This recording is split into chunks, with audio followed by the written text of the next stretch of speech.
So mga kababayan,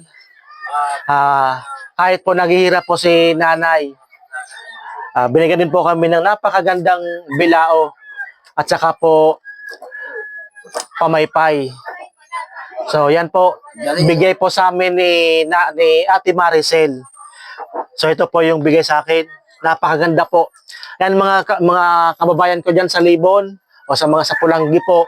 Kung sakali pong magawi po si Ate Maricel diyan sa lugar o kung gusto niyo pong umorder, chat lang po kayo kay Katabang Dave at makakarating po yan.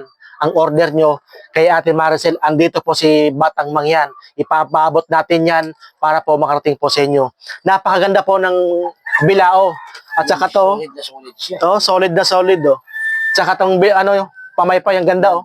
Ano pagkakayari. Mas taginit. Opo. Yan. So ate, maraming salamat. Sa mga gustong umorder po, PM lang po kay Katabang Dave. Message lang po kayo sa baba. Yan po, maraming salamat.